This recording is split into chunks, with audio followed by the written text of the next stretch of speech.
Iya, turun Teresa, Bismillahirrahmanirrahim. Assalamualaikum warahmatullahi wabarakatuh. Teman-teman semua, selamat malam. Hari ini kita ketemu lagi. Ya nggak apa-apa Teh Dwi, santai aja sambil dan nanti direkam ini, jadi bisa didengerin lagi. Kita ketemu lagi buat ya sharing-sharing aja lah untuk apa sih materi-materi kuliah umum yang kemarin udah kita simak ya. Terus kebetulan hari ini saya coba mau ngasih apa ya, mau sharing dua tema nih. Yang pertama tuh yang dari materinya Profesor Guy Roberts, itu yang tentang neoliberalisme, sama satu lagi yang Profesor Tesar tapi yang Tekris ya kalau nggak salah, yang pertemuan pertamanya, yang apa tentang apa ya itu Teh, pandangan-pandangan dari Marxis ya mengenai pendidikan. Nah saya coba ambil singkat aja Teh di sini. Saya coba share screen dulu.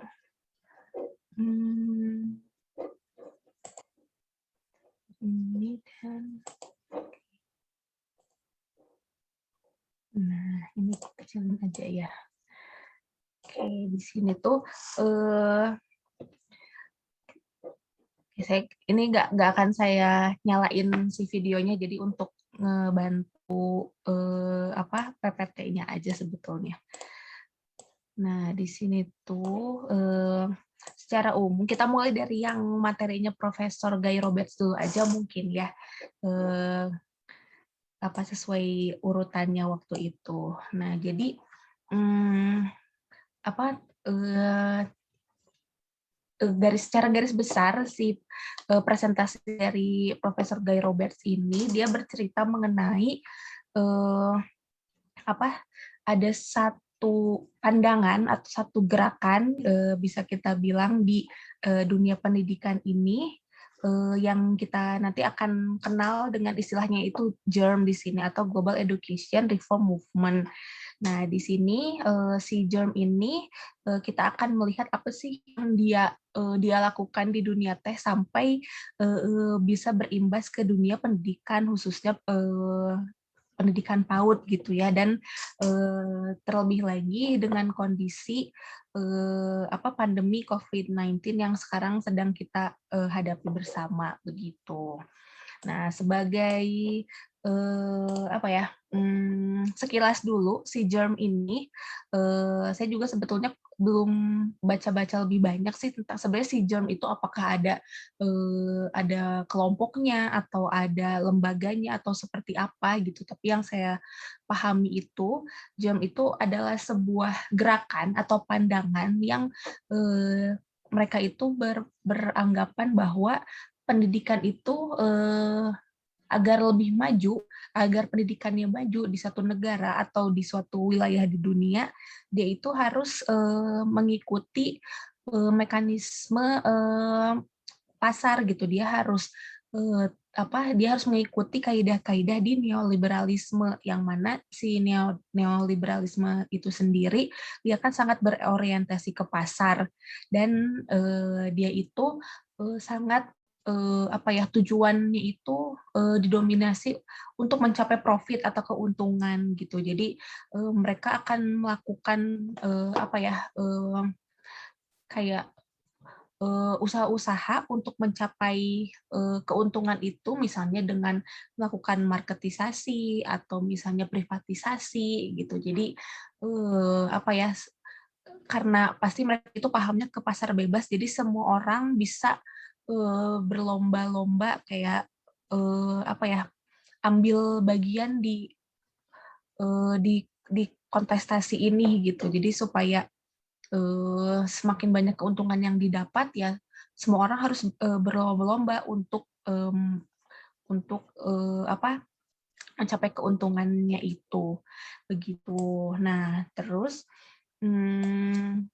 kita mundur dulu ke neoliberalisme itu sendiri begitu. Jadi apa ya, kan kalau kata Profesor Guy Roberts-nya itu si neoliberalisme ini sebetulnya udah masuk ke hampir setiap aspek kehidupan manusia gitu kan. Nggak hanya di secara ekonomi, bahkan sosial, politik, bahkan di sistem pendidikan pun si neoliberalisme ini sudah udah mulai masuk gitu. Dan tapi yang menariknya ada beberapa kalangan atau ada sebagian orang yang mereka tuh menganggap enggak kok, nggak ada sih neoliberalisme ini gitu. Tapi ada juga yang bisa ngasih fakta-fakta, oh si neoliberalisme itu ada loh, contohnya misalnya kayak ada privatisasi atau kebijakan kebijakan yang sangat pro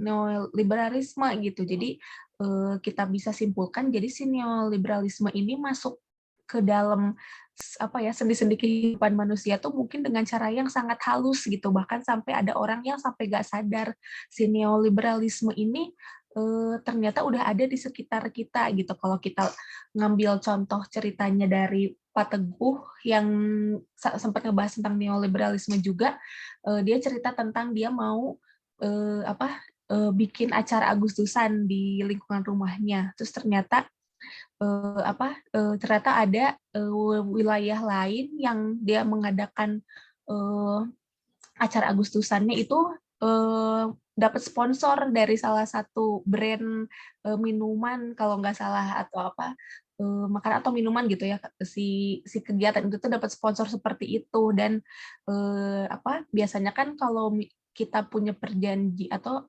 punya kesepakatan dengan sponsor, kan pasti ada hak dan kewajiban antara dua pihak yang yang berhubungan itu kan gitu. Nah, misalnya di acara Agustusannya harus ada booth yang ngejual produk-produk sponsor, atau misalnya si sponsornya itu dibuat ada baligonya yang besar, ada logo mereka. Nah, itu tuh kan sebetulnya salah satu eh, yang menunjukkan kalau ini loh si neoliberalisme yang seperti ini gitu. Karena kan acara Agustusan tapi bisa dimasukin sama satu brand khusus gitu, dan dia bisa mempromosikan barangnya di acara itu tuh itu salah satu contoh neoliberalisme yang mungkin bisa kita temui juga di kehidupan sehari-hari kita kayak gitu. Nah, si neoliberalisme ini, kalau kata Profesor Guy Roberts, itu mulai berkembangnya setelah Perang Dunia Kedua. Eh, jadi saat itu juga sempat ada Great Depression di Amerika. Jadi mungkin karena negara yang habis perangnya udah selesai, mereka pasti udah memakai sumber daya negaranya itu habis-habisan, apakah uangnya juga habis untuk ngebiayain perang, terus banyak warganya yang meninggal juga gitu kan. Jadi dengan kondisi habis perang itu akhirnya terjadi kayak banyak pengangguran, atau misalnya banyak orang-orang yang jadi lebih sengsara dibanding sebelumnya gitu. Jadi dengan kondisi yang kayak gitu akhirnya muncullah ide-ide kalau untuk mengenjot perekonomian ini ya kita harus melalui dengan melakukan kegiatan ekonomi gitu. Kita memproduksi barang, kita jualin barang-barangnya, kita jual ke siapapun yang mau beli barangnya, dan kita harus bisa dapat keuntungan sebanyak-banyaknya kayak gitu. Si latar belakang kemunculan neoliberalisme sendiri gitu. Terus kalau kita coba bergeser ke sini, nah si neoliberalisme ini tuh ada beberapa ciri-ciri yang bisa kita kita temukan gitu. Jadi biasanya dalam sistem ekonomi neoliberalisme ini akan berusaha untuk kayak membuat segala sesuatu itu jadi bisa dihitung, bisa dikalkulasikan, bisa diperkirakan ini akan menghasilkan profit segini. Jadi segala sesuatunya tuh apa ya harus memiliki nilai ekonomi gitu karena balik lagi tujuan neoliberalisme ini sendiri kan supaya mereka dapat keuntungan sebanyak-banyaknya. Jadi apapun yang mereka punya harus punya nilai jual, harus laku, harus bisa dibeli banyak orang supaya kita dapat keuntungan yang sebanyak-banyaknya. Nah, dengan itu pasti mereka akan memunculkan adanya satu kompetisi gitu. Kan kalau di neoliberalisme itu kan mereka mengacunya ke pasar bebas ya. Jadi semua orang boleh jadi produsen, semua orang boleh jual barang itu dan si barang itu akan laku atau enggaknya ya akan dikembalikan ke pasar itu sendiri. Kalau misalnya memang banyak orang yang eh, apa ingin beli barangnya, ya pasti dia yang akan dapat keuntungan sebanyak-banyaknya. Karena itu akhirnya muncullah kompetisi-kompetisi ini gitu. Antar produk, bahkan antar produk yang sama jenisnya pun mereka kompetisi. Kayak misalnya kalau yang bisa kita lihat sekarang, kayak misalnya di satu daerah gitu, ada Alfa sama Indomaret, posisinya lokasinya sebelahan gitu, itu neoliberalisme banget gitu, padahal udah ada Alfa kok ada Indomaret sebelahnya gitu, padahal kan yang mereka jual sama-sama aja sebetulnya kayak gitu. Tapi karena ini pasar bebas jadi ya boleh-boleh aja, akhirnya mereka boleh melakukan hal itu, dan laku atau enggaknya ya gimana orang yang datang aja ke sana, gimana cara mereka menarik menarik orang-orang buat beli ke tempatnya mereka kayak gitu. Nah, kalau marketisasi dan privatisasi, jadi di sini peran negara jadi eh, nggak sepenuhnya mengatur gitu. Kalau misalnya pandangannya Marxis kan kalau nggak salah tuh segala sesuatu itu diatur oleh negara. Jadi nggak boleh ada satu pihak yang dia punya modal eh, terlalu besar gitu, sedangkan yang lain dia nggak punya modal sama sekali. Nah, kalau di sosialisme atau di pandangannya Marxis kan nggak boleh kayak gitu. Tapi kalau di di neoliberalisme ya yang punya kekuatan, yang punya kemampuan untuk punya modal besar ya pasti dia yang akan terlihat lebih unggul gitu dibandingkan pihak-pihak lainnya yang mungkin modalnya lebih sedikit atau bahkan nggak punya modal sama sekali kayak gitu. Nah, akhirnya kita masuk ke slide selanjutnya. Ini kurang lebih sama sih ya, mereka yang menjelaskan kalau neoliberalisme yang terjadi di dunia saat ini tuh seperti apa kayak gitu. Jadi benar-benar udah masuk ke hampir semua aspek kehidupan gitu, kayak bahkan ke institusi pendidikan pun si neoliberalisme itu udah ada loh gitu. Bisa kita lihat dengan misalnya ada banyaknya sekolah-sekolah privat yang dia punya afiliasi dengan lembaga di luar atau dia yang mengadopsi kurikulum-kurikulum dari negara lain kayak gitu kan. Jadi ya mereka dikasih kebebasan gitu. Sekolah yang bisa yang punya kemampuan seperti itu ya mangga gitu. Sekolah yang kesempatannya nggak sebesar yang lain ya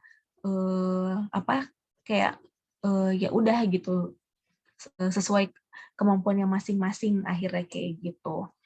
Nah, ini juga sama gitu kan, karena saking smoothnya si neoliberalisme ini masuk, bahkan sampai ada aja orang yang menganggap kalau si neoliberalisme itu nggak ada gitu, padahal ya sebetulnya ada, cuma kitanya nggak tahu, maksudnya kitanya nggak sadar kalau ternyata si neoliberalisme itu hadir gitu di sekitar kita kayak gitu. Nah, dan bahkan kebijakan-kebijakan pemerintah pun banyak yang sebetulnya kalau kita lihat sangat dipengaruhi oleh neoliberalisme kayak gitu. Nah, selanjutnya ini tuh secara eh, penjelasan secara sejarah gitu ya. Jadi kapan si pemikiran mengenai neoliberalisme ini mulai muncul gitu. Kayak tadi ini kan setelah Perang Dunia Kedua tahun 1947, terus juga di tahun 70-an itu adanya krisis finansial yang mungkin hampir semua negara gitu mengalaminya, karena kan di tahun segitu kan negara-negara banyak yang baru merdeka, banyak yang baru kalah perang, ada yang baru menang perang, dan mereka kayak berusaha membangun si negaranya kayak gitu. Nah, terus kita lanjutkan lagi. Nah, ini tuh kemudian di tahun 80-an muncullah si istilah germ ini gitu, muncullah adanya gagasan mengenai germ ini gitu. Jadi mereka karena mungkin karena saat itu kan orientasinya orang-orang ingin negaranya jadi negaranya jadi maju, mereka ingin memajukan ekonominya gitu. Terus dengan adanya si ide-ide mengenai pasar bebas sendiri, akhirnya mungkin mereka juga jadi terpikir kayaknya pendidikan pun bisa deh kalau kita kaitin dengan dengan si market ini gitu. Kita mungkin kalau kasarnya mah si pendidikan itu bisa loh kita jadiin bisnis, atau misalnya bisa loh untuk mendatangkan profit juga untuk negara kayak gitu. Nah, mungkin akhirnya mulai muncullah kayak misalnya semacam ada persaingan antar institusi, atau misalnya dibuat ada suatu standar yang semua diharapkan semua sekolah mungkin di seluruh dunia tuh bisa mencapai standar itu, karena bilangnya ini tuh standar internasional gitu. Kalau misalnya sekolahnya bisa mencapai standar ini, nanti sekolahnya akan dapat reputasi yang gimana-gimana gitu. Jadi dimunculkanlah hal-hal yang membuat si sekolah-sekolah pun kayak kita harus harus terlibat di dalam si kompetisi ini kayak gitu. Nah, kemudian ini kalau di sini tuh kan Profesor Gainya ngasih satu link ya. Si link ini tuh isinya masuk ke website PISA. PISA itu yang adanya satu standar yang untuk mengukur kemampuan anak-anak anak-anak atau murid ya di negara-negara berkembang kayak gitu. Akhirnya dengan adanya si standar PISA ini, akhirnya kan negara-negara banyak yang aku ingin anak-anak di negara aku nilai PISA-nya sesuai dengan standarnya gitu, ingin setara dengan negara-negara maju yang lain kayak gitu. Akhirnya muncullah si perlombaan-perlombaan untuk mengejar si standar ini kayak gitu. Meskipun kalau kita lihat lebih jauh, kadang si standar ini ketika kita lihat secara kontekstual, mungkin dia nggak relevan juga gitu dengan misalnya dengan anak-anak yang tinggalnya di pedalaman kayak gitu. Mereka mungkin sebetulnya nggak butuh-butuh juga untuk mencapai standar ini kayak gitu. Tapi karena si standar itu memang udah secara global banget gitu kan di seluruh dunia, akhirnya semua semua negara tuh kayak yuk kita capai si PISA ini loh gitu. Padahal kan kalau nggak mencapai PISA pun bukan suatu hal yang bukan satu hal yang merugikan banget sebetulnya kayak gitu. Kalau memang nggak ada kepentingan atau memang nggak relevan dengan kondisi suatu daerah masyarakatnya kayak gitu. Nah, kemudian ini di sini Profesor Gay mulai menceritakan gimana sih dampaknya si neoliberalisme ini ke dunia pendidikan. Nah, ini tuh seperti yang tadi kita udah bahas juga. Jadi dunia pendidikan itu kan akhirnya dengan dimunculkannya standar itu ya, atau enggak adanya kurikulum yang dibilang, oh ini kurikulumnya bagus banget nih dari negara A gitu. Kalau bisa di negara-negara berkembang lain juga pakai kurikulum yang seperti ini ya gitu. Mungkin si kurikulum itu kalau misalnya diterapkan di negara A, dia akan hasilnya bagus gitu. Tapi ketika diterapkan di negara B, kan belum tentu hasilnya akan bagus juga karena adanya si konteks-konteks daerah tertentu atau apa ya aspek-aspek lokal yang mungkin nggak sesuai dengan si kurikulum ini kayak gitu. Jadi akhirnya ada juga pendapat dari Margaret Sim dengan adanya standarisasi ini dan juga misalnya apa ya imbauan untuk mengikuti suatu standar yang sama tuh akhirnya anak-anak di sekolah-sekolah tuh di kayak semacam diposisikan sebagai investasi gitu. Si anak-anaknya kalau dia bisa mencapai standar ini akan punya modal yang besar banget untuk nanti mereka memajukan ekonomi negaranya. Nah, itu seolah-olah dibuat pandangan seperti itu gitu. Padahal kan apa ya kalau kita kritisi lagi ya belum tentu betul juga sebetulnya kayak gitu. Tapi ini apa ya karena wacana seperti ini tuh udah mengglobal banget, udah mendominasi banget ya akhirnya apa ya anggapan seperti inilah yang dianggap benar kayak gitu. Nah, ini juga sama apa ya di situ segala sesuatu itu kayak tadi harus punya nilai jual, harus laku gitu, harus apa jadi komoditas, harus jadi bisa menghasilkan keuntungan gitu. Jadi karena mereka menganggap apa ya segala permasalahan sosial, ekonomi ataupun masalah lainnya yang dialami atau suatu negara itu tuh bisa diselesaikan dengan si market ini bisa diselesaikan dengan kalau negaranya kaya punya uang masalah-masalah lain tuh bakal beres gitu nggak akan ada kemiskinan mereka bilangnya atau misalnya kalau kondisi ekonomi suatu negara stabil iklim politiknya pun akan stabil gitu itu tuh apa ya anggapan-anggapan yang digaungkan terus sama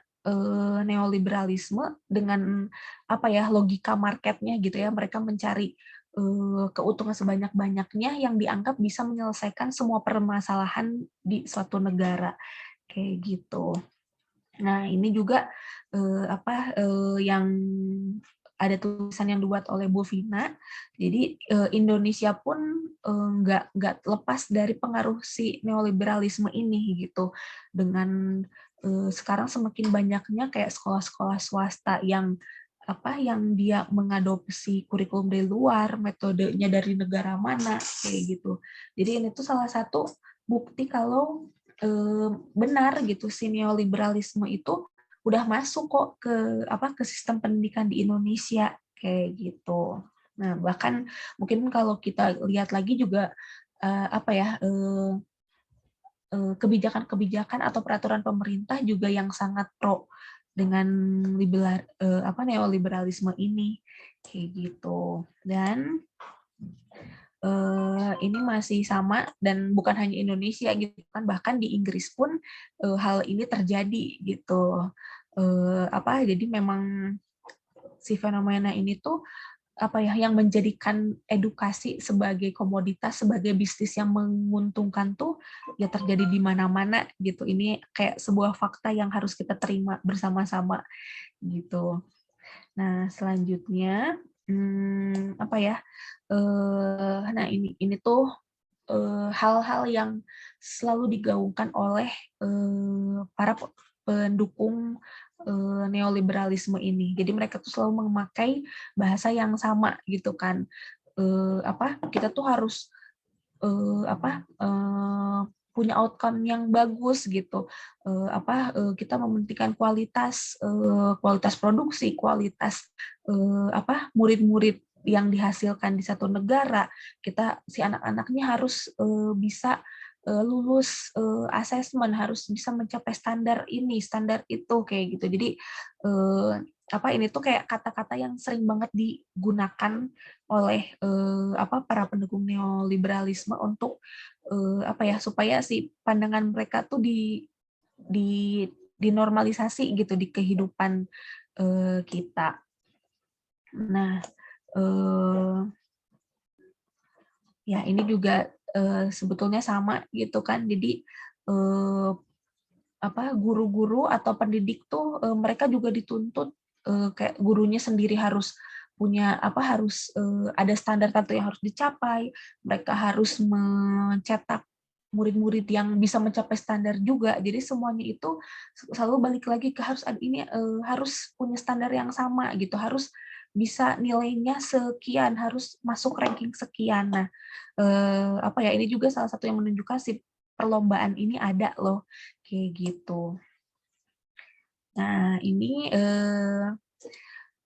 ya kalau ini tuh kalau nggak salah Profesor Gaini itu bercerita mengenai mengenai data gitu kan, jadi data itu menjadi satu hal yang penting yang penting juga untuk si neoliberalisme gitu. Dia punya data masyarakat di satu negara, dia bisa langsung ranking, sampai akhirnya keluar si negara ini masyarakatnya ternyata belum mencapai standar PISA misalnya, atau misalnya negara ini anak-anaknya udah nilai PISA-nya udah tinggi-tinggi nih, berarti ini loh contoh yang bagus tuh gitu. Jadi si neoliberalisme ini juga dia memakai data yang ada di masyarakat untuk untuk memvalidasi pendapatnya dia gitu, supaya orang-orang mau ikut dan mau mengadopsi nilai-nilai yang mereka anut kayak gitu. Inilah pinternya si orang-orang yang memiliki paham neoliberalisme itu gitu. Dan di sini akhirnya ada konsekuensi yang harus kita hadapi juga gitu. Kayak tadi guru-gurunya saling berlomba, anak-anaknya saling berlomba, akhirnya guru-guru pun dilihat hanya mereka ngajar ya cuma untuk menghasilkan anak-anak yang memenuhi standar aja gitu, anak-anak yang lulus tes tes standar internasional aja gitu. Akhirnya nggak ada bedanya sekolah sama pabrik gitu. Pabrik juga kan dia ya udah kayak pabrik sepatu, dia cetak aja bikin sepatu sebanyak-banyaknya supaya sampai si sepatunya laku. Jadi sekolah pun ya mereka fungsinya hanya mencetak lulusan-lulusan yang yang mereka bilang memenuhi standarnya aja gitu. Tapi kita nggak lihat sebetulnya si gurunya itu paham nggak sih apa yang mereka lakukan. Anak-anaknya juga paham nggak sih mereka tuh mau jadi apa sebetulnya kayak gitu. Dan hal ini tuh nyambung ke konsekuensi yang kedua, yaitu ada reductionism. Jadi adanya kayak semacam ada nilai yang dihilangkan gitu, kayak esensi belajarnya itu jadi nggak terasa karena orang hanya fokus berlombanya itu, orang hanya fokus mengejar standar. Jadi si anak tuh jadi nggak menikmati si proses belajarnya itu seperti apa. Guru-guru juga jadi nggak fokus sama gimana dia kenal sama murid-muridnya, karena dia fokusnya hanya gimana muridnya harus berhasil misalnya kayak gitu. Dan dengan adanya si kompetisi yang semakin semakin besar si kompetisinya, tentu saja akan menghasilkan adanya ini hasil yang bagus, ini hasil yang nggak bagus, ini negara yang nggak berhasil mencapai standar gitu. Akhirnya dengan adanya implikasi seperti itu, ya memunculkan label-label sendiri, kelompok-kelompok lagi. Akhirnya akhirnya ada negara yang dianggap anak-anaknya pinter karena nilai PISA-nya tinggi. Ada juga negara yang ini negaranya udah ketinggalan banget nih karena si anak-anaknya nilai PISA-nya rendah gitu. Akhirnya jadi padahal neoliberalisme sendiri yang dulu awalnya mereka cita-cita mereka itu supaya semua orang sejahtera, supaya semua orang mendapatkan kesempatan gitu. Tapi akhirnya ya justru malah menciptakan gap antara di antara masyarakat juga gitu, Bang. Tapi gapnya itu mungkin secara nggak ketara secara ekonomi, tapi dari kayak reputasi mereka di secara global gitu, atau adanya pelabelan seperti tadi itu kan sebetulnya ya sama aja gitu gapnya, hanya beda konteksnya aja kayak gitu. Nah, terus sekarang ditambah lagi dengan adanya pandemi ini gitu kan. Sebelum pandemi aja si kompetisinya itu udah luar biasa banget sih efeknya, itu udah terasa juga sama kita gitu. Ternyata pandeminya datang, mungkin kesannya si pandemi ini kayak memperburuk keadaan atau membuat memunculkan satu lagi permasalahan baru kayak gitu. Kalau kita kita ambil bahasa yang positif gitu, ini tuh jadi kita dapat tantangan baru lagi nih gitu. Dengan adanya pandemi ini kan banyak sekolah yang tutup misalnya, atau karena anak-anak gak sekolah, belajar dari rumah, mulai muncul kejenuhan-kejenuhan, akhirnya timbullah permasalahan-permasalahan baru gitu. Akhirnya kan sekarang sejak pandemi ini muncul, kita mulai terbiasa dengar istilah mental health kayak gitu, mental issue, atau misalnya banyak orang yang jadi anxiety, orang-orang banyak khawatir gitu. Ini gimana nih nasib kita gitu kan. Sebelum pandemi aja mungkin hidupnya udah susah gitu.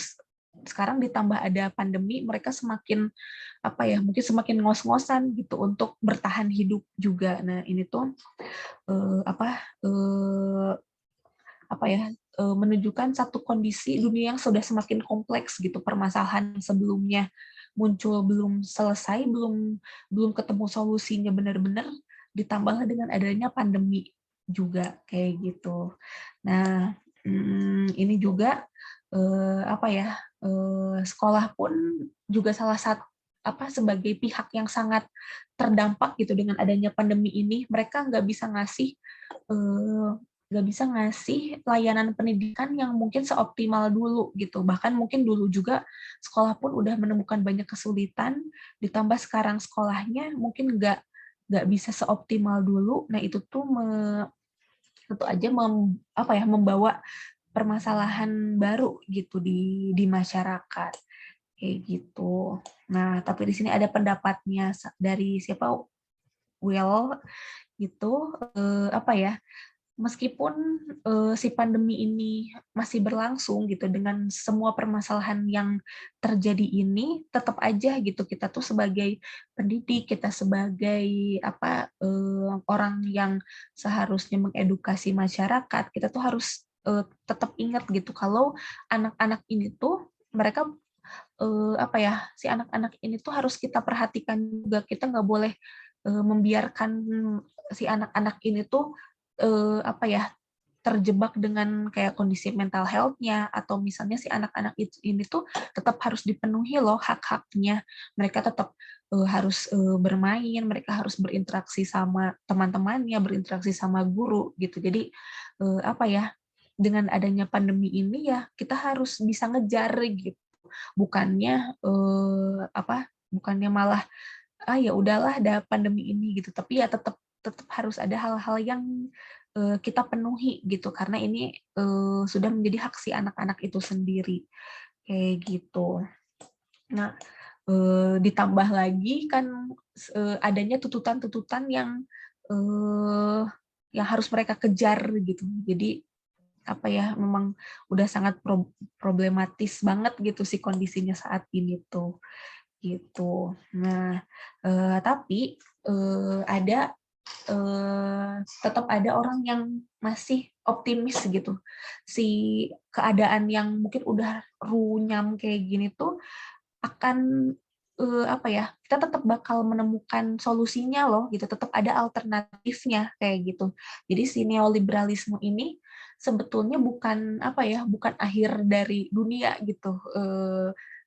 bukan sesuatu yang akan permanen selamanya terjadi gitu. Pasti kita tuh akan tiba di satu masa, pasti akan ada solusi untuk menjadi pengganti si neoliberalisme ini gitu. Meskipun karena sekarang kita belum tahu si solusinya itu apa, jadi kesannya kan kayak aduh, kita nggak, ini tuh kayak udah lingkaran setan banget gitu si neoliberalisme ini gitu kan, udah sama negara juga tergantung dengan dana dari luar, dana asing kayak gitu. Terus kalau negaranya mau dilihat atau negaranya pengen bisa bersaing sama negara lain, dia harus punya sumber daya manusia yang minimal bisa berkompetisi sama orang-orang di negara lain kayak gitu. Jadi eh, apa meskipun kondisinya seperti ini, seolah-olah kayak nggak ada jalan keluarnya gitu, tapi banyak orang yang berpendapat pasti ada loh si solusinya untuk neoliberalisme ini. Pasti akan ada alternatif lain yang akan menggantikan si neoliberalisme ini gitu, yang untuk saat ini kita memang belum tahu apa gitu kan. Mungkin banyak yang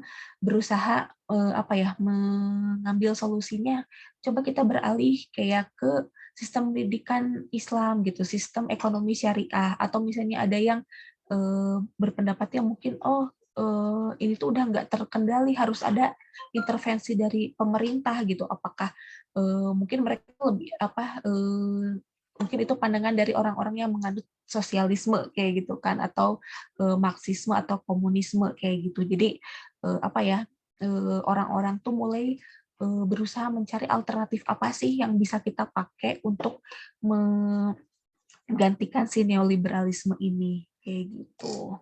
Nah, kalau ini tuh sebetulnya masih sama. Ini tuh kayak dampak apa sih yang disebabkan oleh neoliberalisme itu? Gitu. Jadi yang pertama di situ disebutinnya si neoliberalisme ini tuh dia melihat jadi memposisikan manusia itu eh, jadi eh, apa ya? Secara mereka melihat manusia tuh nggak manusiawi juga gitu, karena mereka mendikte kalau manusia itu orang-orang di dunia itu harus saling berlomba, harus mencapai satu standar tertentu gitu kan. Eh, jadi mereka tuh kayak mengarahkan manusia itu sesuai ke arah apa yang menurut mereka benar gitu, padahal kan sebetulnya manusia punya kebebasan juga, mereka mau ikut mau enggak ya sebetulnya harusnya sah-sah aja gitu kan. Tapi dengan adanya anggapan yang ini loh yang ideal tuh, jadi orang-orang terus didorong untuk mencapai idealismenya menurut neoliberalisme ini gitu. Terus juga ada konsekuensi yang cukup cukup berbahaya gitu di sini, karena ternyata neoliberalisme sendiri menciptakan ketimpangan, menciptakan perasaan khawatir di masyarakatnya. Orang-orang jadi merasa, aduh aku harus bisa mencapai standar yang ditetapkan itu supaya aku bisa bersaing dengan orang-orang dari negara lain misalnya kayak gitu. Jadi muncul perasaan-perasaan khawatir, perasaan-perasaan yang ada juga yang aduh aku nggak bisa deh kayaknya. Jadi kayak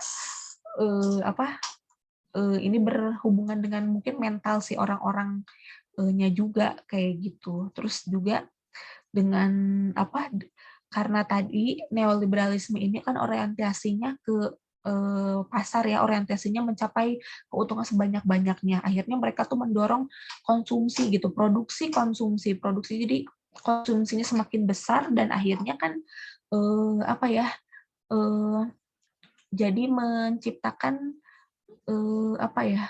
jadi unsustain lagi gitu kan, karena adanya gap tadi gitu, yang kaya jadi semakin kaya, yang miskin ya gitu-gitu aja gitu. Akhirnya bukannya orang-orang bukan jadi sejahtera, tapi malah jadi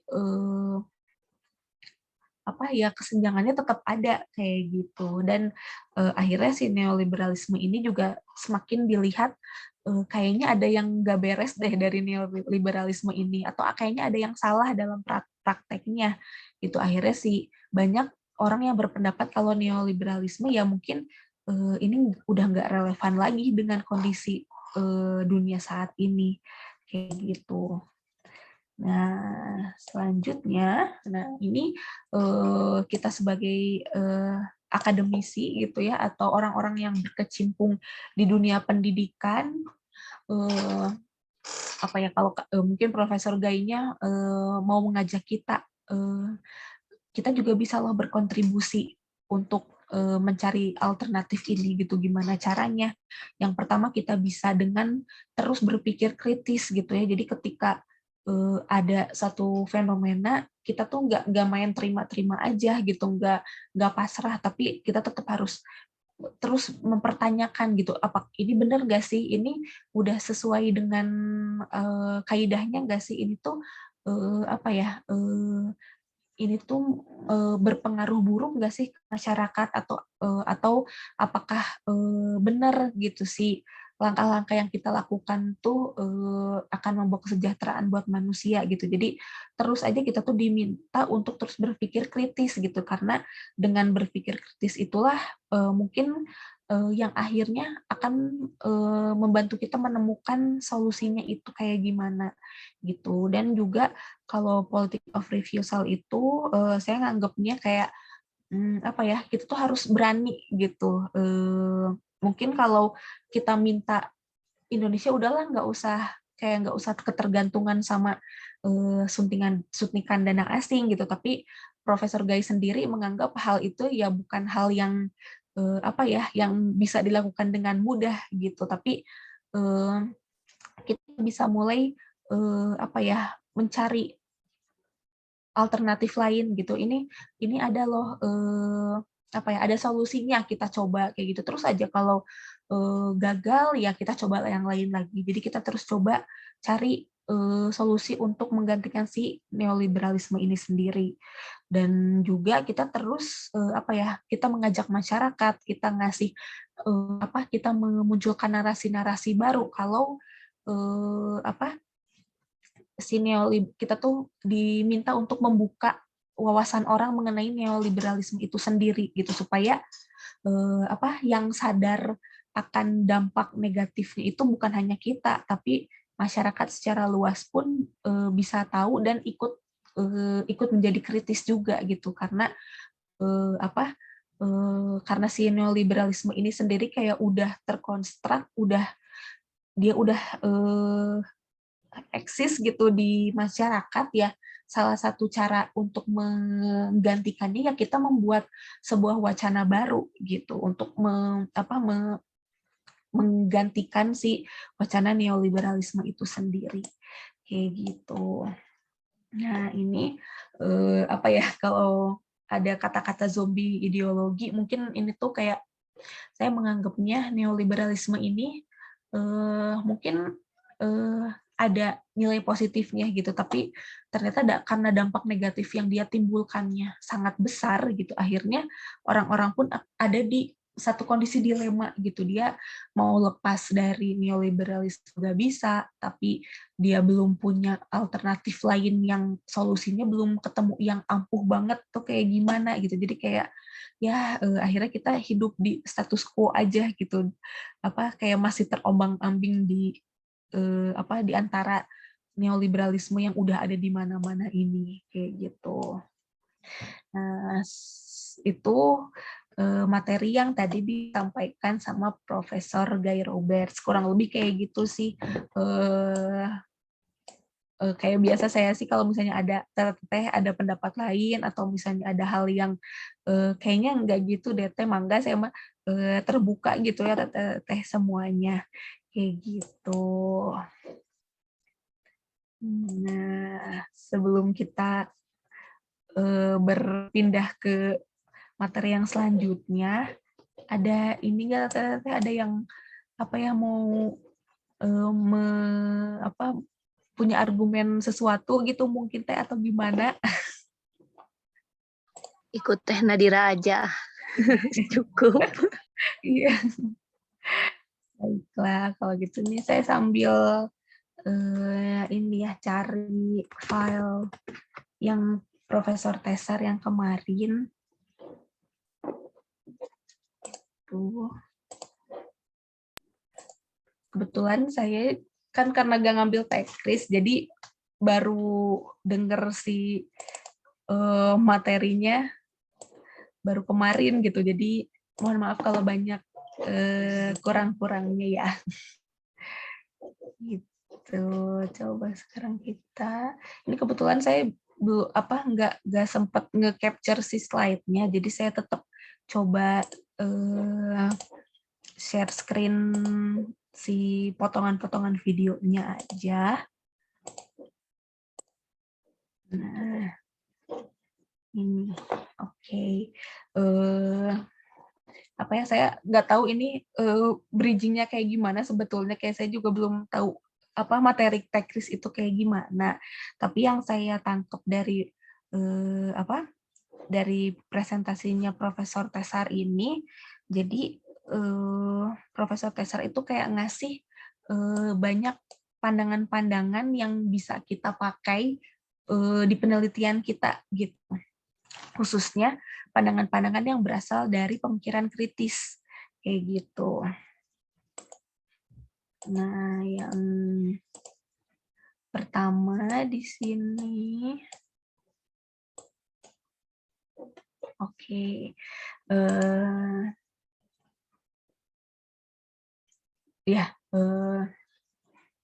Karena mungkin balik lagi ya, ketika kita melakukan suatu penelitian atau ketika kita mengkaji sesuatu, tentu kita membutuhkan adanya satu teori yang akan melandasi pemikiran kita itu gitu.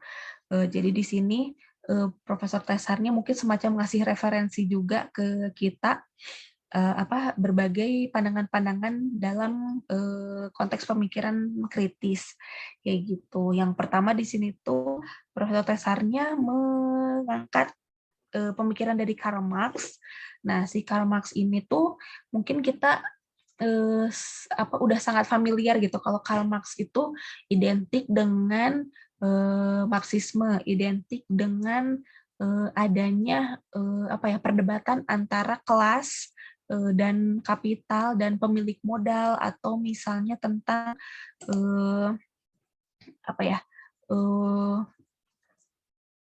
peran pemerintah dalam menyeimbangkan hubungan antara pemilik modal dan buruh gitu kan. Mungkin kita lebih familiarnya ketika Marx itu berbicara mengenai ekonomi gitu, karena memang dia banyak berbicara mengenai hal itu. Tapi ternyata Marx juga dia punya pemikiran-pemikiran yang dia sumbangkan untuk dunia pendidikan. Nah, apa aja sumbangan Karl Marx itu untuk pendidikan? Yang pertama di sini kita bisa lihat kalau jadi pada saat ketika Karl Marx itu memunculkan perdebatan mengenai kaum borjuis dan kelas pekerja gitu, ternyata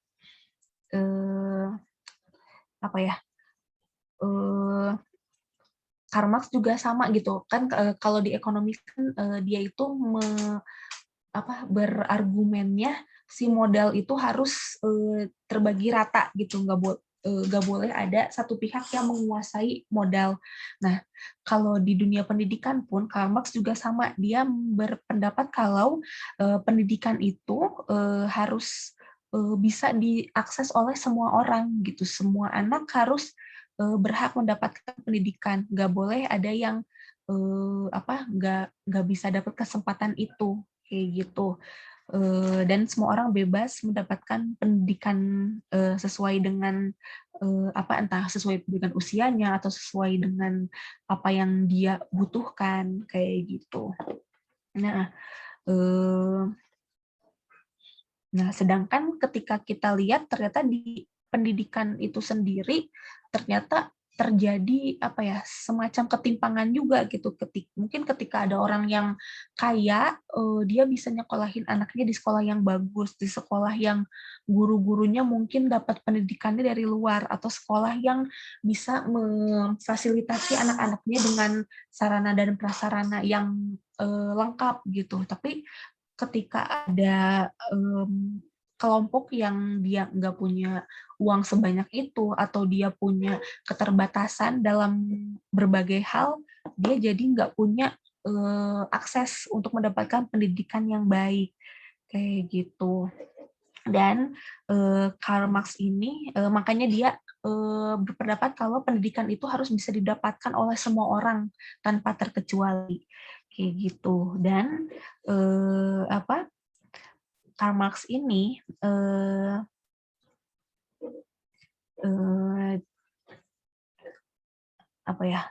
dia itu melihat kalau si sistem yang terjadi di masyarakat itu sangat saling saling berhubungan. Kalau nggak salah Profesor Tesar itu ngasih ada ilustrasi, ada satu rumah gitu kan, jadi di bawahnya itu ada ada struktur bangunannya, di atas itu ada bangunannya kayak gimana, mungkin si bangunan itu melambangkan masyarakatnya, yang di bawah itu si dasarnya gitu. Dan ketika dasarnya nggak kokoh, dia akan menyebabkan si masyarakat yang di atasnya itu terpengaruhi juga kayak gitu. Mohon maaf kayaknya ada agak loading dulu, nggak apa, kita lanjutin dulu aja ya teteh di sini. Nah, kalau menurut Karl Marx apa ya? Nah, pendidikan tuh dilihat sebagai dasarnya negara itu juga, dia yang menjadi salah satu penopang suatu negara gitu. Jadi ketika ada negara yang pendidikannya bagus, ya pasti negara itu akan baik juga, berkembang dengan baik. Tapi ketika negara yang pendidikannya itu masih nggak sebaik negara lainnya, itu akan berakibat ke masyarakatnya pun mungkin jadi nggak bisa berkompetisi, jadi nggak punya nggak punya nilai lebih dibandingkan masyarakat di negara lain kayak gitu. Dan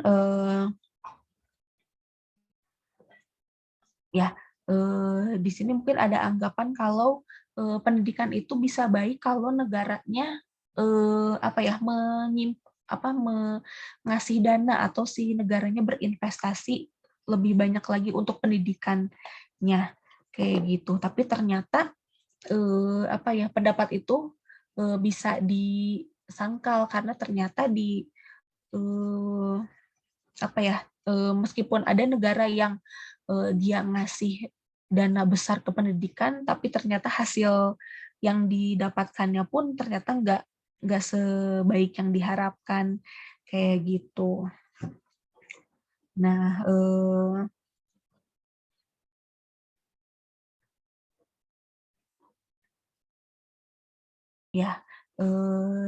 di sini tuh karena Karl Marx itu menyoroti peran negara sebagai dia yang mengatur segala hal yang terjadi di negara itu gitu. Jadi si negara pun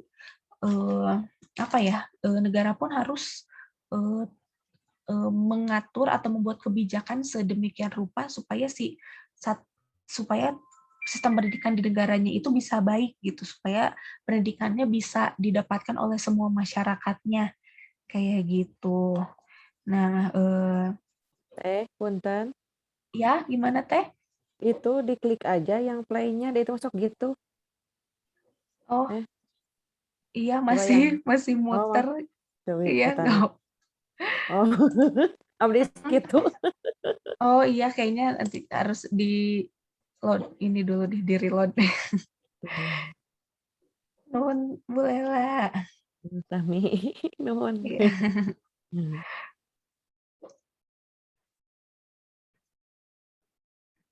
Nah, oke. Kalau tadi kan ada pendapatnya Karl Marx itu si negara tuh apa ya, harus punya peran yang besar dalam menentukan arah pendidikan negaranya. Tapi ternyata ada juga contoh kayak di New Zealand si kurikulumnya itu apa ya, nggak sebegitu mengikatnya. Jadi kurikulum bukan kurikulum yang menentukan cara mengajar guru gitu, tapi dia hanya sebagai guidelines.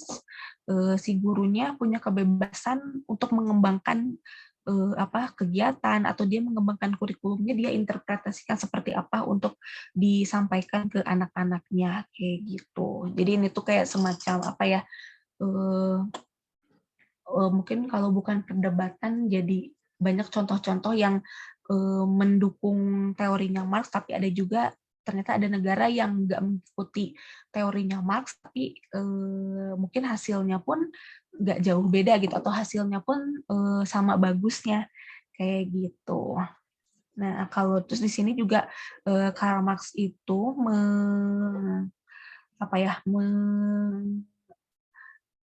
berpendapat kalau si pendidikan di satu negara itu, pendidikan itu yang akan jadi eh, modal si anak-anaknya untuk bisa berkarya di masa yang akan datang kayak gitu. Atau misalnya dengan pendidikan yang baik, si anak-anaknya itu akan punya modal yang baik juga, yang jadi jadi modal mereka untuk misalnya untuk kerja dengan baik, untuk dapat penghasilan yang lebih baik, atau bahkan sampai memajukan si negaranya. Jadi si pendidikan itu menurut Marx, dia itu harus punya secara teori dan secara praktek tuh penting gitu, harus seimbang gitu. Jadi si anak-anaknya harus tahu dan bisa mengaplikasikan ilmunya mungkin ya. Kayak gitu. Ini dari pendapatnya Karl Marx. Nah, dari pendapatnya Karl Marx sendiri ternyata berkembang berkembang jadi banyak teori-teori juga nih murid-muridnya Karl Marx tuh menghasilkan teori-teori lainnya. Ada yang mengcounter pendapatnya Marx, tapi ada juga yang mendukung si pendapatnya gitu. Jadi skopnya itu luas, si perkembangan dari pendapatnya dari Karl Marx itu. Itu yang pertama di sini tuh ada pendapatnya dari Antonio Gramsci ya kalau nggak salah dibacanya itu. Bentar, izin minum dulu ya Teh. Nah, kalau dari Antonio Gramsci itu dia mungkin agak sedikit berbeda dengan Karl Marx gitu. Kalau dia jadi kalau kata Gramsci ini banyak hal yang bisa mempengaruhi pendidikan gitu. Kalau tadi kata Karl Marx itu kan si negara, terus pendidikannya harus didukung dengan baik gitu. Tapi ternyata kata Gramsci banyak faktor-faktor lain yang mempengaruhi si pendidikan itu sendiri kayak gitu. Jadi kita tuh nggak boleh terpaku sama satu pendapat aja gitu. Kita harus terbuka sama ide-ide lain untuk kepentingan si pendidikan itu sendiri gitu. Dan Gramsci ini dia menggarisbawahi kekuatan atau hegemoni dalam hubungan kuasa. Ini tuh maksudnya jadi karena tadi kan dia bilang ada banyak faktor yang mempengaruhi. Ternyata di dalam kenyataannya yang mempengaruhi politik atau sosial atau bahkan dalam segi pendidikan tuh ada banyak aktornya gitu, nggak hanya negara, tapi ada juga kayak media atau institusi kayak NGO, atau misalnya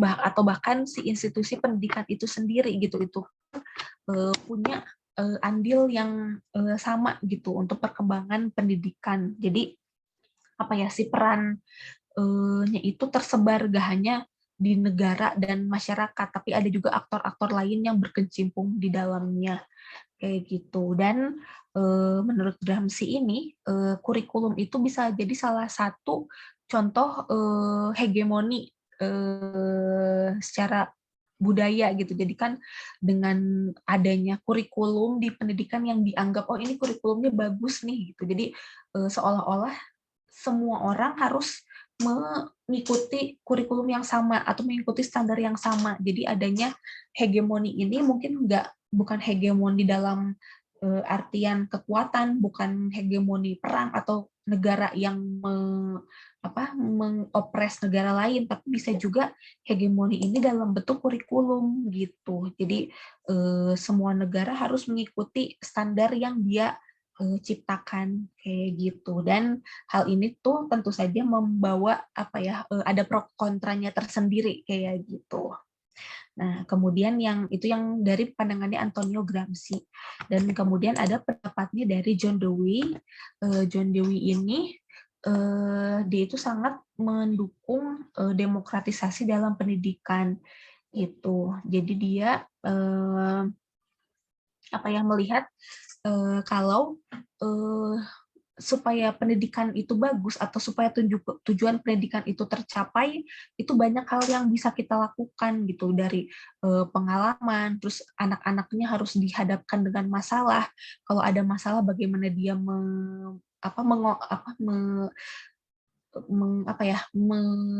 mengatasi masalah itu. Terus ketika dia mengalami kegagalan, responnya seperti apa. Jadi kayak pengalaman dari si anak itu jadi hal yang penting gitu untuk dia supaya bisa dapat ilmunya dengan lebih baik lagi gitu. Jadi dia banyak pengalaman, banyak nambah wawasan. Nah, itu tuh yang membuat yang dia bilang tuh ini pendidikan yang demokratis kayak gitu.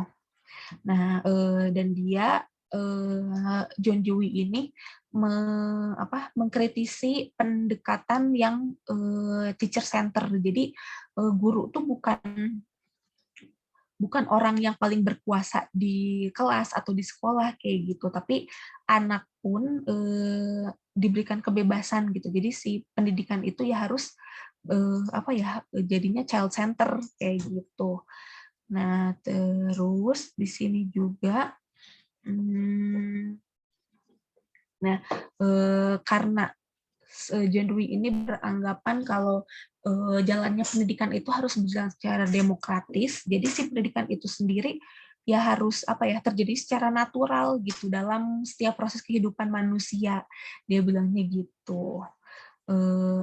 Jadi mungkin bukan sesuatu yang bisa kita tentukan gitu, bukan sesuatu yang kaku, tapi ya natural aja terjadi dialami oleh manusia kayak gitu. Dan John Dewey ini menulis dia menulis pemikirannya dalam tulisannya yang berjudul The School Society. Di sini tuh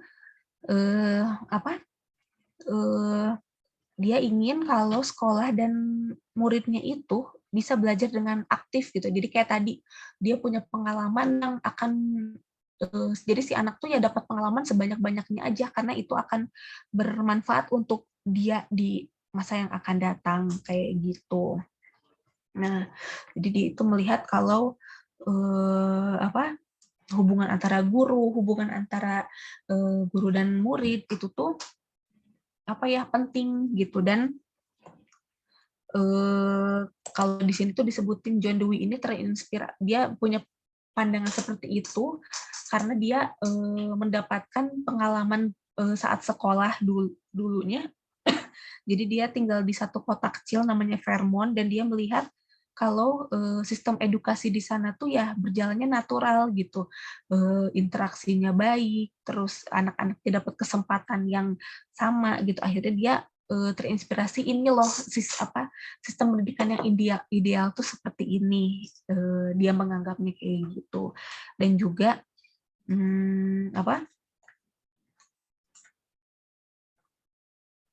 Nah, dia juga mendukung ide kalau pendidikan itu harus progresif, jadi harus apa ya, harus terus berkembang gitu sih pendidikan tuh. Kalau ada satu hal yang lebih baik lagi, kita coba aplikasikan gitu. Kalau misalnya ada hal yang oh ini salah nih, ya sudah kita cari solusinya kayak gimana, kayak gitu. Dan apa ya, ternyata si pendapatnya John Dewey ini tuh apa, banyak perkembangannya juga gitu, karena ada pendukungnya yang punya pemikiran kalau si apa ya, pendidikan ini tuh apa, mungkin ada yang membandingkan pendapatnya Dewey sama Marx gitu, kalau oh tapi ternyata si pendidikan ini bisa loh kita politisasi kayak gitu, karena apa ya, jadi peran negara tuh harus punya porsi yang besar juga dalam pendidikan, tapi ternyata itu nggak sesuai dengan pemikirannya Dewey, karena Dewey itu melihatnya kan pendidikan itu harus demokratis, nggak boleh ada yang apa, mengopres apa, satu kelompok di dalam sistem pendidikan itu sendiri kayak gitu. Terus pandangan keempat itu ada dari Paulo Freire. Jadi si Paulo Freire ini dia itu orang Brazil. Terus kalau dari kata-katanya Prof. Cesar tuh dia tuh seneng dengan pendapatnya Paulo Freire ini karena dia dari Brazil, bukan dari Eropa. Yang biasanya kan kalau teori-teori dominan itu kan datangnya kalau nggak dari Barat, ya dari Amerika, dari Eropa gitu. Tapi ternyata dia dari Amerika Selatan tuh punya pandangan lain yang bisa kita jadikan referensi juga nih, kayak gitu. Nah, jadi menurut Paulo Freire ini dia dia tuh yakin kalau pendidikan tuh ya pasti ada aspek politiknya gitu, pasti nggak mungkin kalau pendidikan nggak dipolitisasi, nggak mungkin nggak ada kepentingan di baliknya kayak gitu. Tapi apa, karena politik itu sendiri kan kalau kita lihat definisinya kan upaya untuk mencapai suatu tujuan kan gitu. Jadi si pendidikan tuh ya pasti ada politiknya kayak gitu. Entah itu akan digunakan dalam hal yang baik atau malah digunakan untuk hal yang buruk kayak gitu. Nah, apa, jadi dia tuh kalau dia mengambil fakta aja di lapangan tuh ada kok apa, sistem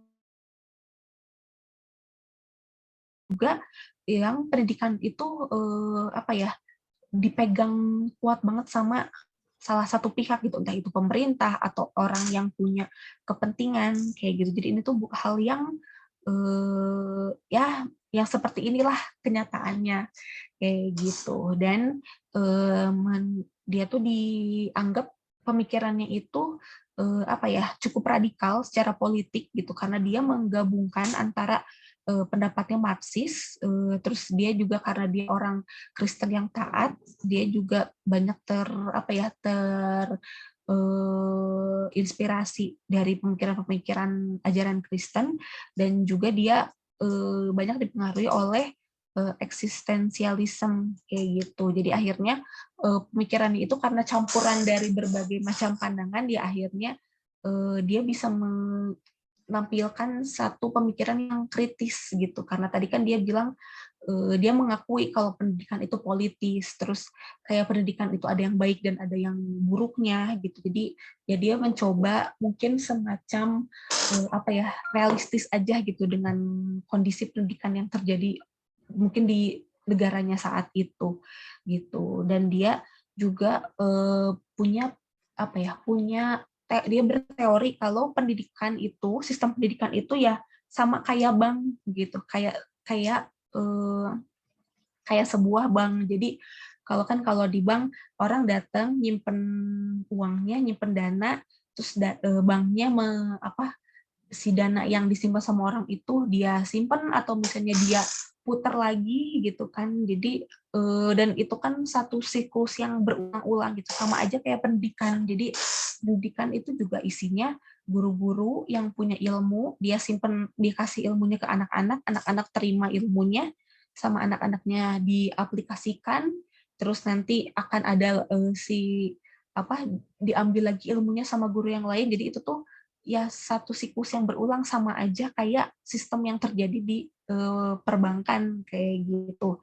Dan akhirnya dengan karena sistem ini terus kayak udah otomatis terjadi seperti itu, mungkin nilainya itu jadi nggak terasa gitu, esensinya itu jadi nggak dirasakan sama gurunya, nggak dirasakan sama anak-anaknya kayak gitu. Jadi anak-anak dia taunya ya dia belajar supaya pinter, supaya nanti dia bisa kerja misalnya gitu, tapi dia nggak paham gitu dia harus jadi manusia yang kayak gimana. Jadi mungkin menghilangkan sisi humanisme itu sendiri gitu. Jadi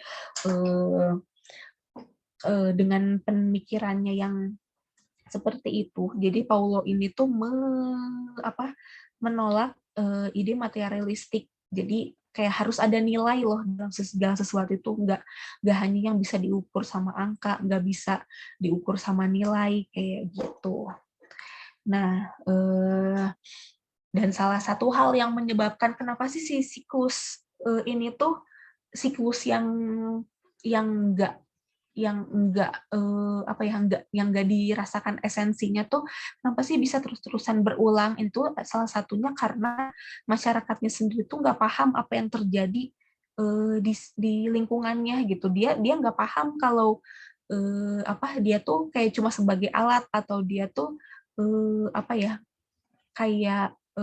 kayak mesin produksi aja gitu. Dia nggak paham, dia nggak tahu kondisinya seperti apa, ya akhirnya dia merasa dunianya baik-baik saja gitu. Padahal mungkin kalau dia bisa berpikir kritis, atau dia paham dengan permasalahan yang ada di sekitarnya, ya manusia itu akan mungkin akan menuntut kondisinya untuk berubah kayak gitu. Jadi kalau karena itu Paulo ini dia menginginkan masyarakat tuh harus pintar, masyarakat tuh harus paham, harus aware dengan kondisi lingkungannya, supaya dia nggak terima mentah-mentah apa yang dia dapat kayak gitu. Dan karena itu antara guru dan murid pun nggak boleh dia sangat mendukung kalau murid dan guru tuh ada dialog gitu. Jadi murid nggak diajarin, nggak iya, guru pun dia cuma ngajarin ke anak-anaknya, tapi mereka tuh bisa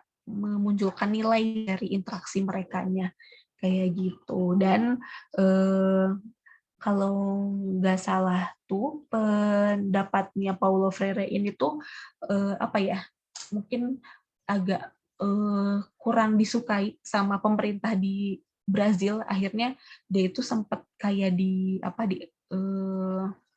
nggak disukai sama pemerintahnya, dan akhirnya si Paulo Freire ini tuh dia berkarya di negara lain gitu. Akhirnya dia jadi masuk ke organisasi internasional gitu, tapi dia masih bergerak di pendidikan kayak gitu. Ini sih kayak sekedar sekilas info aja gitu, karena pemikiran dia yang dianggap radikal itu sendiri kayak gitu. Dan ternyata pendapatnya Paulo Freire ini tuh berkembang juga di negara barat gitu. Jadi dia itu cukup berpengaruh juga, orang dari Amerika Latin yang mungkin sebelumnya nggak dianggap, tapi ternyata pemikirannya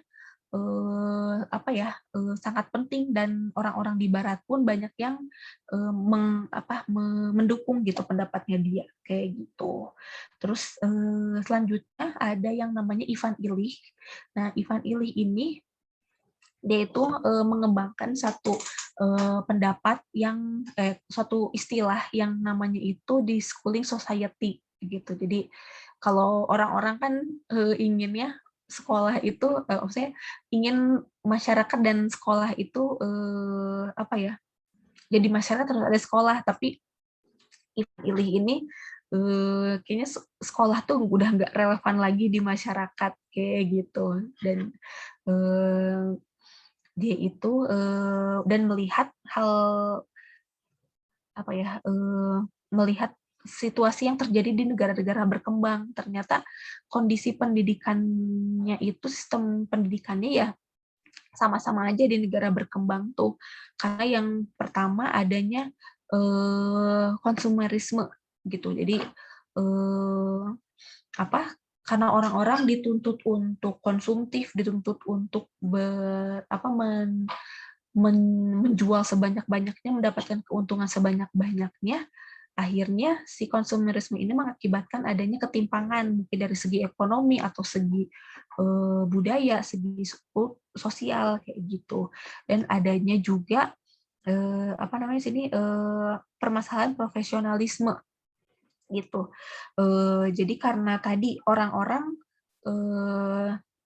orang-orang kan dituntut untuk bisa memproduksi atau bisa mencetak murid-murid yang pintar misalnya gitu. Akhirnya karena tuntutannya tinggi, akhirnya orang-orang ada orang bukan masyarakat, ada sekelompok yang mungkin dia nggak kompeten untuk untuk memproduksi sesuatu gitu. Apakah dia nggak kompeten sebagai guru atau dia nggak kompeten dalam menghasilkan suatu barang, akhirnya dia ikut memproduksi barang itu sampai jadi akhirnya menyebabkan ada kualitas yang dipertanyakan gitu, karena tidak dibuat atau tidak diciptakan oleh pihak-pihak yang dianggap kompeten. Jadi isu profesionalisme itu maksudnya di sini itu gitu.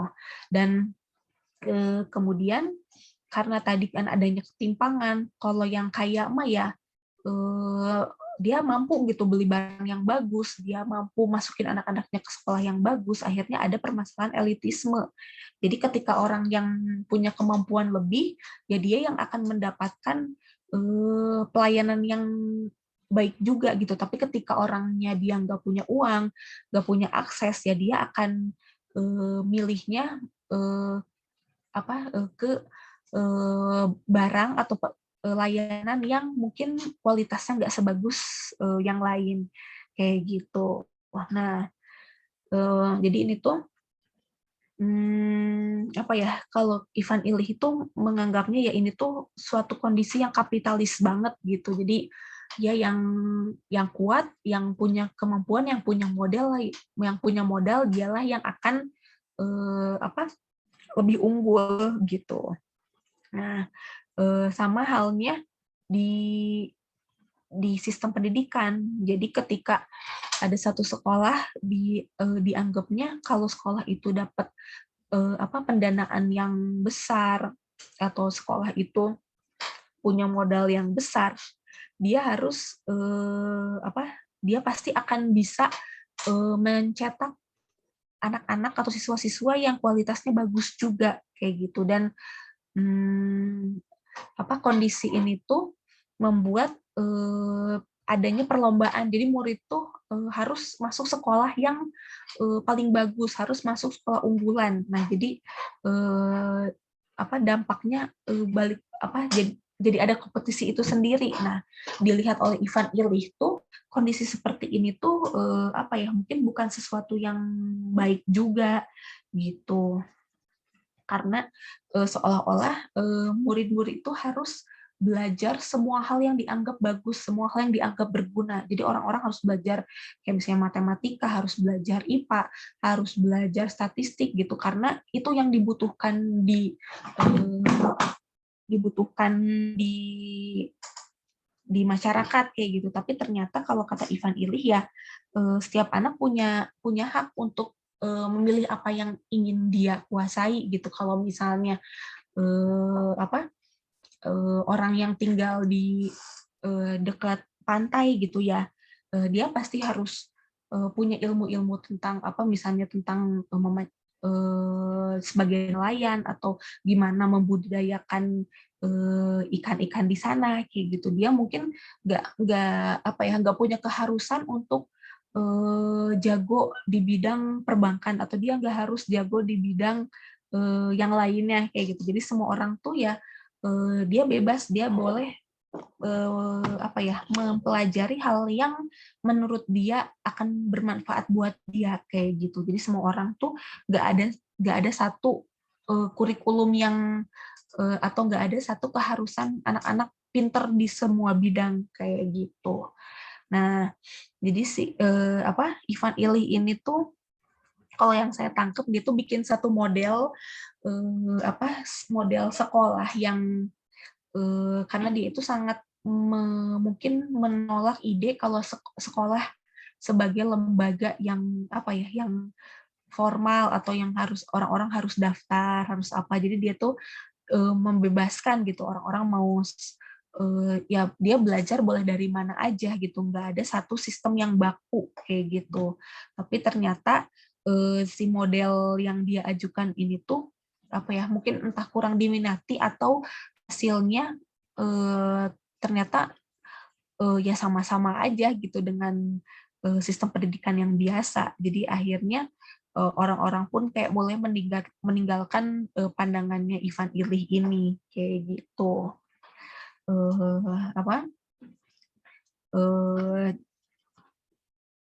Jadi mungkin nggak terbukti juga pendapat dia ternyata lebih unggul, nggak terbukti kayak gitu. Dan Ivan Illich ini salah satunya mengkritik mengenai teknologi, karena teknologi ini kan berhubungan sama kemampuan seseorang ya. Kalau orang yang dia mampu kayak lagi pandemi aja gitu, ketika ada keluarga yang mampu beli laptop, beli tablet untuk anak-anaknya sekolah, berbeda kondisinya ketika ada keluarga yang dia punya handphone aja enggak gitu. Jadi anak-anaknya nggak punya akses yang sama gitu ke pendidikan. Dan dia tuh mengkritik teknologinya tuh dari situ gitu, karena adanya ketimpangan di masyarakat sehingga orang-orang pun jadi nggak punya kesempatan yang sama untuk mendapatkan pendidikannya kayak gitu. Terus kemudian ada pendapatnya dari Michael Apple ini. Ide ini itu dinamakan the politics of teaching gitu. Di sini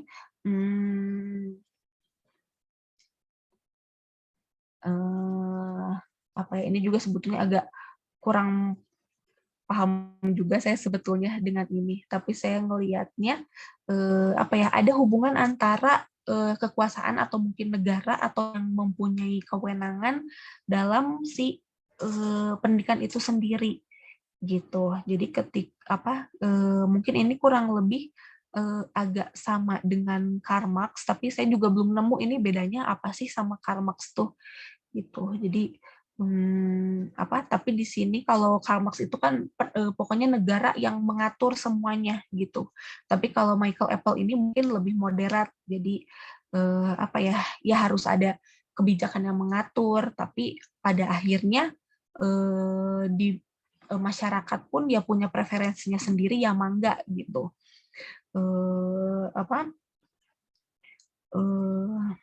Jadi di sini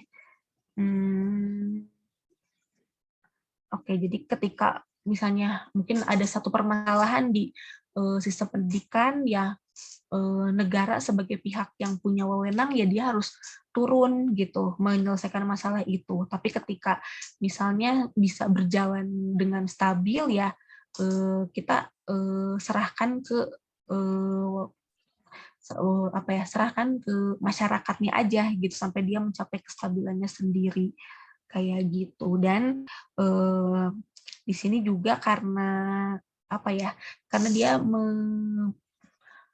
mengakui kalau masih ada ketimpangan gitu dalam mendapatkan pendidikan di suatu di satu masyarakat. Jadi mungkin ketika ada orang yang nggak dapat akses pendidikan yang baik atau ketika ada orang yang kesulitan, itu harus ada orang yang bisa masuk ke hal itu gitu untuk ngasih solusi atau ngasih jalan gitu supaya semua orang bisa mendapatkan pendidikan yang sama, supaya ada kalau di situ dia bilangnya educator should hear voice. Jadi ketika pendidik juga harus harus sensitif gitu dengan lingkungannya ketika ada anaknya yang kesulitan gitu, dia harus tahu gitu dan harus melakukan sesuatu dengan kondisi tersebut gitu, karena balik lagi kondisi masyarakat itu kan berbeda-beda gitu karena adanya si ketimpangan itu. Jadi apa ya, kayak tugas kita bersama mungkin gak hanya negara, supaya akses pendidikan atau akses kesejahteraan itu lebih merata di masyarakat kayak gitu. Nah, ini tuh sebetulnya ada rekaman videonya yang sama Profesor Tesar dipakai, rekaman yang Michael Apple ini tuh lagi diwawancara. Kebetulan karena di videonya Prof. Tesar ini suaranya agak sember, jadi agak kurang terdengar itu maksudnya apa gitu. Saya nemu ada website yang di dalamnya ada potongan rekamannya juga sama, tapi dengan suara yang lebih jelas gitu. Jadi kalau teteh mau pengen tahu ini sebenarnya wawancaranya itu tentang apa sih, mangga nanti saya share aja sih linknya di grup ya teteh-teteh gitu, supaya apa ya, biar bisa dapat maksudnya, oh Michael Apple tuh maksudnya ke sini kayak gitu. Nah, sebetulnya udah ini tuh karena slide terakhir itu kan tentang Michael Apple ini. Jadi itu ada berapa ya, mungkin sekitar 5 atau 6 teori yang ini dalam kajian kritis ya, yang bisa kita pakai untuk penelitian kita atau kita ketika mengkaji satu permasalahan. Seperti itu, teteh-teteh. Oh, ternyata sudah jam 9. Keren teh, ini 4 SKS, mantap. Minum dulu Teh Nadira, kasihan. Iya. Ini di Belum ada transfer. Nuhun, Neng. Iya. Nuhun.